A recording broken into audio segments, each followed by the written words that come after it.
Okay, guys. Our chosen genre is a comedy, and our film includes three characters. One's Lewis, who's a bit of a kind of a mean person, like the typical lad of a comedy film. Barry, who's he's a bit stupid. Like you got the typical not so bright fellow who gets into all kinds of mischief, and John, who he's more of a neutral character, and he's kind of where you got the two others who get into a lot of trouble, and you've got him who sort of sorts it out. The plot is about Lewis and Barry, two teenagers with an imagination that far exceeds normality.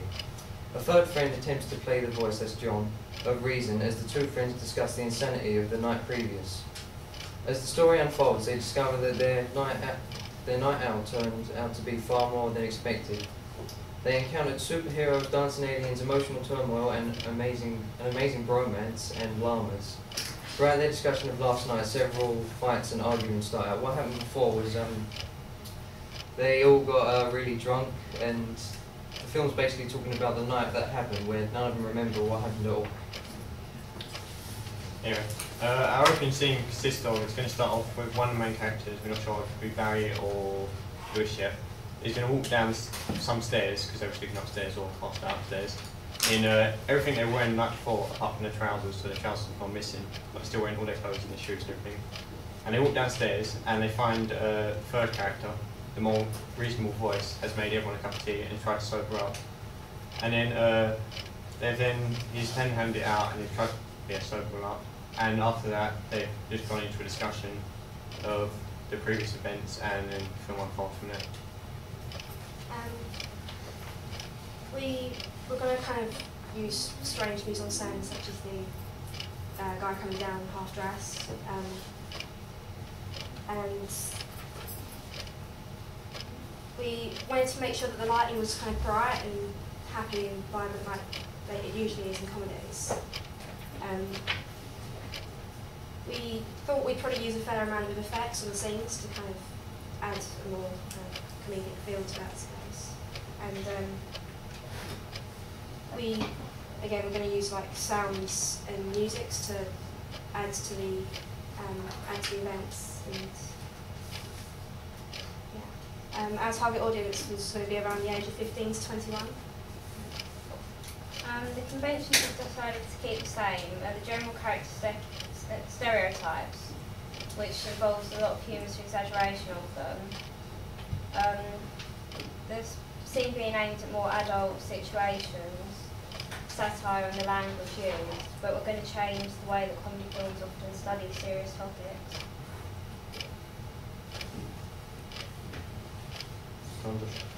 Being a comedy, you're not worried that if someone hasn't got that type of sense of humour, like the ridiculous, sarcastic type of sense of humour, they're not going to find it funny.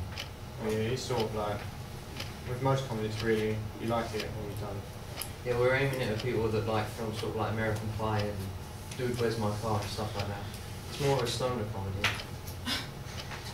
Can I just go back? Sorry, Alicia, when you said we're going to keep these conventions but we're going to challenge, I didn't really, can you just clarify how you're challenging the conventions of comedy? One of the main conventions is they often address quite serious topics, but we're not going to do that.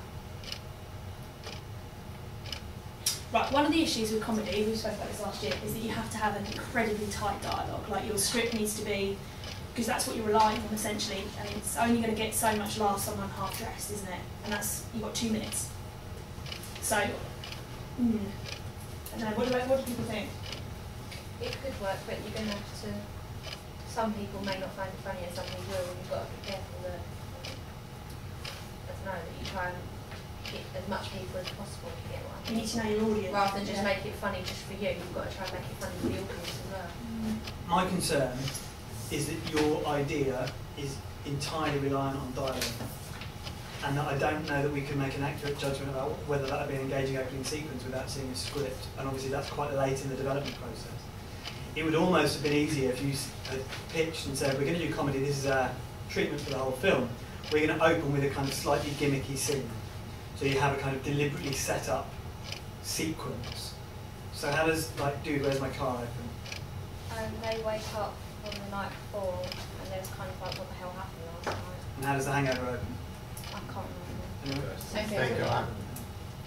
So actually, I get that you're sticking to the conventions, and I get that you tried to do that.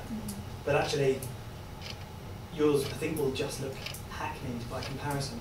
If you come up with a slightly interesting way to open it, some quirky, unusual, strange way. There's a great film called Half Nelson, I don't know if anyone's seen it, which has got, like, one of the ways, I think that a lot of student films, not only sitcom films but university films, open. They have a tendency to open with a morning sequence. An alarm clock going off, somebody waking up, getting out of bed. A lot of student films do that, a lot of first-time filmmakers do that. It's become completely cliche, totally hackneyed, unless you've got something unusual that's going to reveal something about the characters. So in Half Nelson, the film opens with the character in the living room when the alarm goes off in the bedroom, sat up, still completely wired from the night before, which is an interesting, quirky take, unusual take on the alarm going off in the morning sequence, and immediately tells us a huge amount about that character.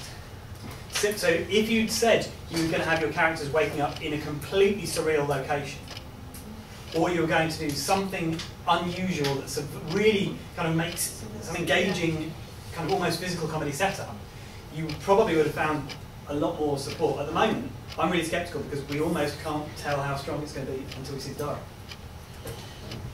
However, what I think works quite well is that you open with talking about the character and plot, and you're aware of how important that is. So Jamie, you've researched that, and your inspiration is quite clear, and obviously you've watched some opening sequences. So I think your research base is there, and I agree with that. I think you need to build on the actual idea for the opening sequence. And remember, you've got 2 minutes. Yeah. So you almost need a gimmick for that opening sequence. Like something maybe having in the unusual. park undressed rather than going up the stairs. I think that was a bit weak. Yeah. The kind of opening sequence where they wake up and you slowly make the viewer aware that they are somewhere completely bizarre. Like you do everything as normal, you have the alarm going off, you have them stumbling out of bed, walk into the kitchen, and pan back and they're in IKEA. Yeah? You need something gimmicky like that. You need a big gag for your 2 minutes to make it entertaining. Yeah? Other points and questions people haven't shared yet? Yeah, Becky. You said about your 3 characters. How are you going to get these characters' personalities to come out in open sequence? Bear in mind, you've only got 2 minutes. Just with the way they speak and the way they act. Sort of how you get across real people, the way they're like, from how they talk and how they act, it'll be exactly the same as well. But to define 3 characters in 2 minutes. Well, it's like first impressions. So the first thing they'll say, they'll click what their characters like. Yeah. It might be worth watching just to give you some inspiration about how you achieve that.